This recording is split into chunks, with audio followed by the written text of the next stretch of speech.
a classroom. These are the reasons we came up with in our ECMP 355 class. We could show students progress, publish assignments, improve writing skills, students can publish own assignments or thoughts, track progress, and give and receive resources. How can blogging be used as an e-portfolio for educators? Have a professional place for resumes and experiences, show self-reflection and professional growth, assist students in creating their own, show a positive and professional digital citizenship. What can/did you blog about? We blogged about our own opinions on technology alone and in classrooms. Documented our learning process with our learning project. Can blog about articles or artifacts you find online or in a class. What can be learned from blogging? How to hyperlink, add videos, add photos, properly write blog posts. How to incorporate education into opinions and blogs. How to use tech tools and then embed them for others to see, such as tweets, URLs, etc. What did you find as the most intriguing part of blogging? Gives up opportunity to the voice of our opinion, new type of educational website that we never thought could be used, ability to have an online journal of thoughts and learning, intriguing to have a wide web of teaching.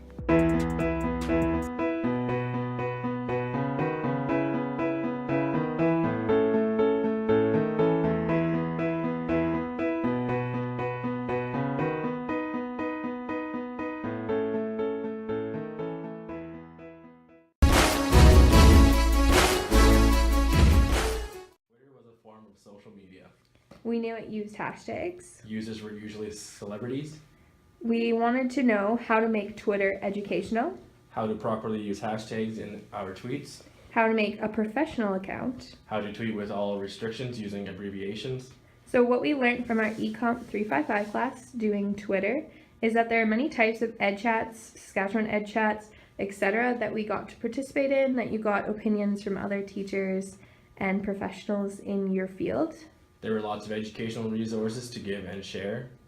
There was the proper use of the hashtag ECMP 355 and hashtag learning project, which we had to use in our own tweets.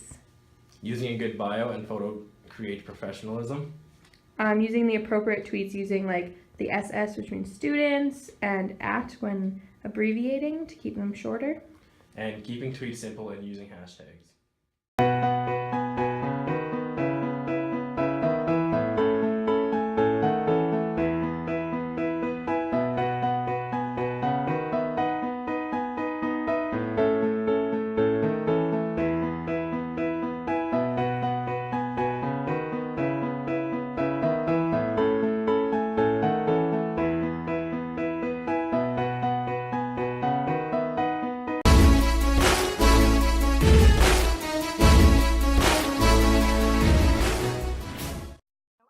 Learning projects for ECMP 355.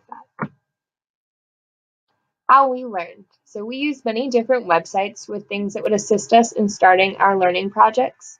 So we learned what we would need, how much time would it take, what type of things would we have to learn.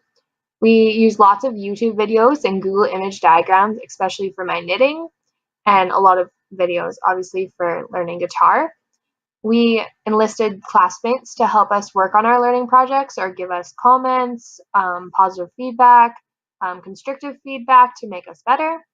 We enlisted our family, our friends, and significant others to assist or join us during our process of learning. Here's some of the websites and obviously YouTube.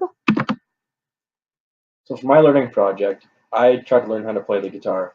I didn't get too far, but I learned how to play the chords, and I'd like to thank Doug for that, and also my girlfriend. My learning project started with learning from a fellow student, which was Doug. He taught me how to play a few chords, which kind of set me off in the right direction.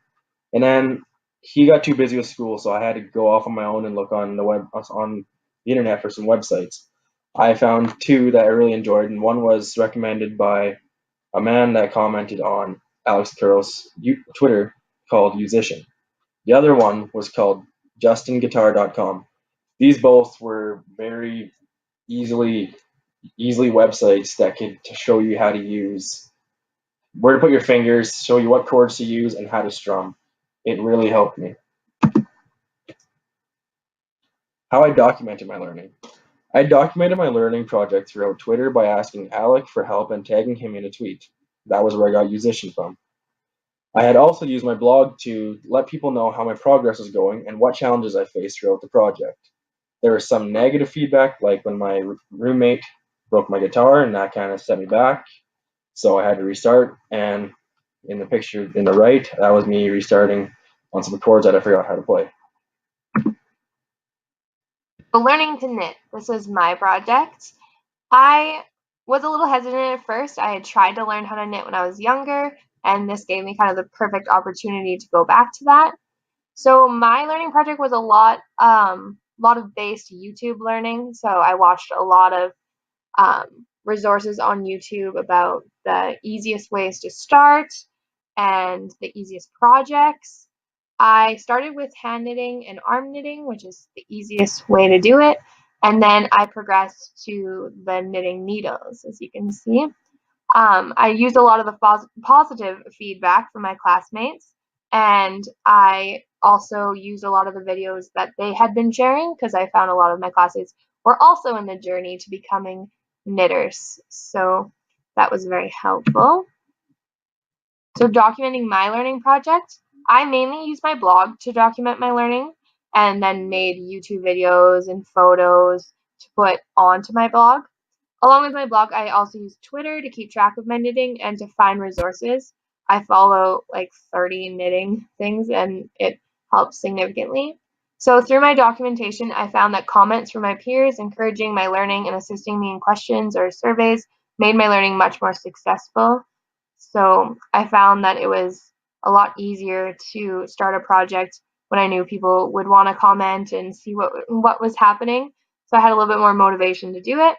I found my learning journey of its own when making videos and editing them so that they weren't too long or short, which was a large part of my journey to becoming a knitter. So in the meantime, even learning how to knit, I learned how to edit videos, add music and such.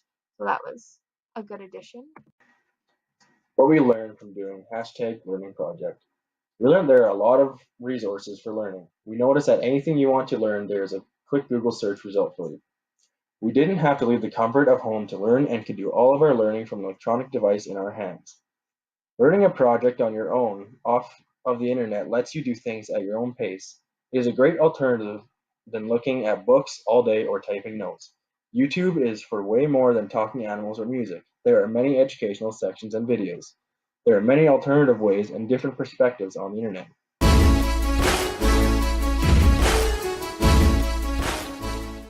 Our group project.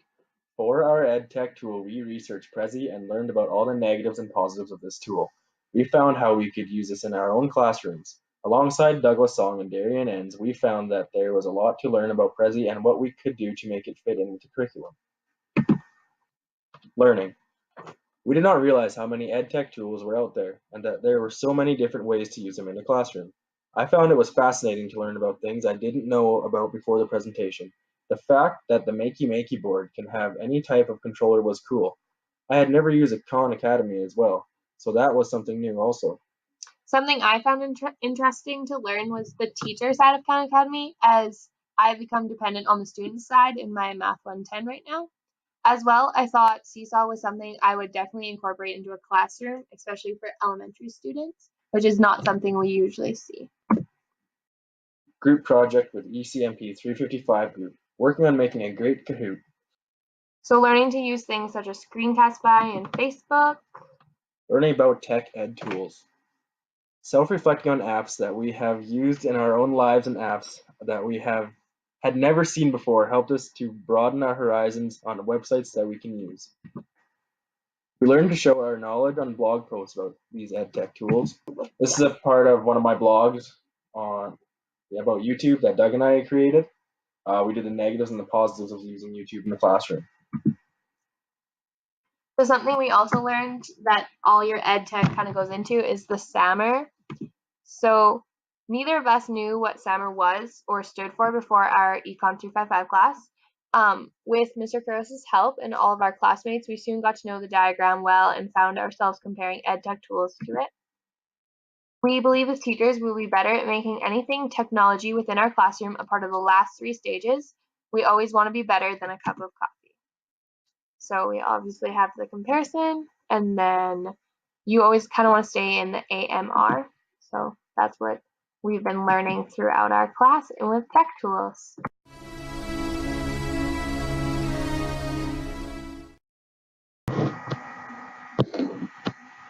Okay, so did you know about Google Community before ECOMP 3.5? Google Community, and had never used it in our high schools or within university in the last few months, but we're really glad that we were able to be introduced to it. So next, was Google Plus Community helpful in this class? Both chose yes, because without Google Community, we would have no other way of contacting people in our class if they needed help or if we needed help with assignments. So which did you find beneficial about the Google Plus community? Chose ability to ask and answer peers' questions. The class screencasts to look through were really useful, but I found that if I had a question after already attending class and being able to type that in there and ask your peers was very beneficial to my learning, and I felt like I could ask anyone anything, which was next. So will you use Google Community in your classrooms? Because in our classrooms is an easy way for students to communicate with each other. Yeah, if they don't live near each other, if they live on a farm or something, and they're in a group project, this is a very easy way for them to communicate. So was Google Plus Community easy to access and understand? So yes, it was. Anywhere we could get Wi-Fi, so anywhere in the university, we could access it. We could, so you could ask questions, and it was really easy for me to understand when I got on there. It was pretty self-explanatory. I know a lot of websites aren't. So did you share PDFs, videos, etc. over Google Plus? Over Google Plus Community, I shared some PDFs, but I also did ask a lot of questions within the class to understand the assignments or to help me learn about them. Yeah, and I had shared a few links and such to helpful things for WordPress or anything that could assist with my peers' learning. So did you feel connected to your classmates and included in the class community? Kind of got to get to know people and be able to connect with them, although we are many kilometers or even possibly countries at times apart. So it was pretty cool. Overall, I definitely think I'll use Google Community, and I think it was a good learning opportunity to have another tech tool under my belt.